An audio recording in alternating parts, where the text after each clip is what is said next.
You know, I think we'll get to gratifying here in about a month when we get into the building. Right now, it's 9 different fires to put out every day. So it's, I mean, I'm being facetious. I mean, of course, we're grateful to be here, and oh my gosh, there's been so much support, and particularly, you know, not just from the community, but every level of government. Contractors around, Eastern Utilities, the town of Easton. You know, as you might imagine, we're sort of getting close to the punch list kind of level, and there's, you know, we're making sure every T's crossed and I's dotted, so we're finding things like that were missed, like the sidewalks got cracks in it, or, you know, or whatever, little things that you just, that always crop up at the end. And I mean, Easton is stepping up and helping us in so many ways. It's really been gratifying. At the beginning, there was some natural glue that people wanted to be together. And then when we talked about incentivized rents of below market value rents, I think that helped stimulate, kept the snowball going in the right direction. I will say, you know, about 4 to 6 months ago, as the leases were out and you really look at the realities of, you know, what's being requested here, and even though we're below market rates, we were trying to peg them at 75% of market rates. But once that's all factored in, I mean, and you look at common area maintenance costs in there and utility costs, which are all still reasonable. They're still at 75% of downtown rents. Most of the organizations aren't paying downtown rents. I mean, they're paying sub-level rent. So it's a huge step up in quality of the environment for our partners to work in, but it's still a step up in cost, even though it's significantly below market. So as the reality of that came in, we were worried, and we haven't lost anybody. People are working through that.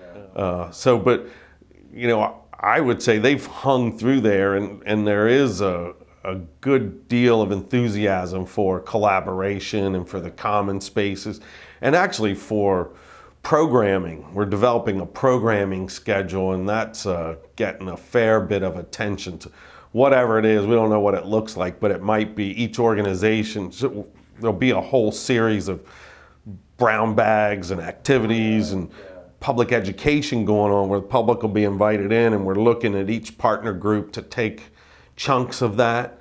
So it'll feel fairly seamless from the outside. Interesting, like I know the mayor of Easton around the Conservation Center has talked often about branding, whatever that means, but branding Easton and this part of the Eastern Shore for conservation.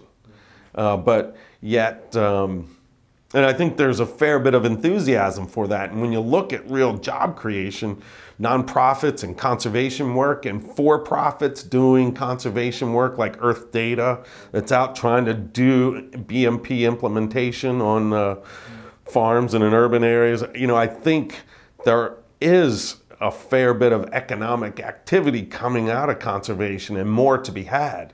I think it was our 2000 strategic plan had sort of a core statement that we want to be inviting to the broadest segment of the Eastern Shore community. It was sort of when we started doing some policy work and recognized we can't have as a constituency for land conservation just the rural landowners. We're gonna, you know, to sustain conservation easements when, you know, like the airport was trying to expand and was trying to condemn one of our easements, you know, it made it clear to us we really need a broad consensus for conservation.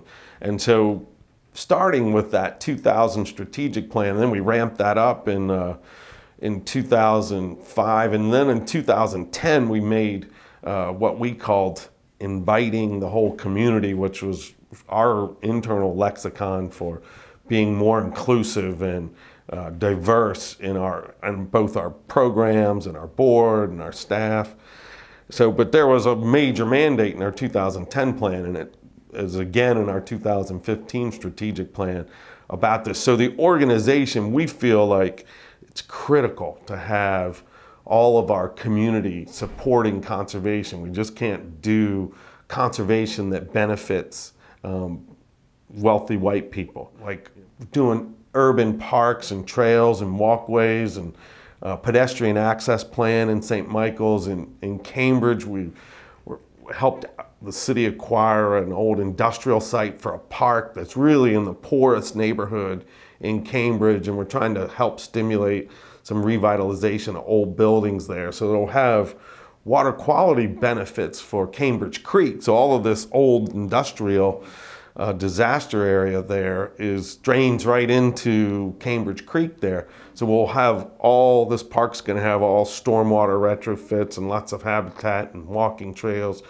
And that we're trying to stimulate a food hub kind of concept for the building that would work with the food bank on, warehousing, food gleaning, agricultural products that are gleaned from our farms there.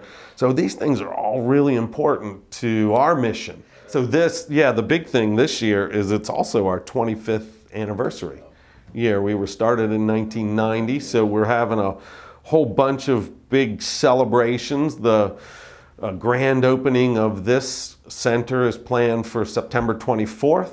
October 11th is our big annual event, which will be again celebrating the 25th anniversary. And that's going to be at Chip and Sally Ackridge's Duval Farm on the Oxford Road just out of town. So, and there will be a whole bunch of other events around sort of this big exciting fall. So we want to get in the building here by September and then start the party.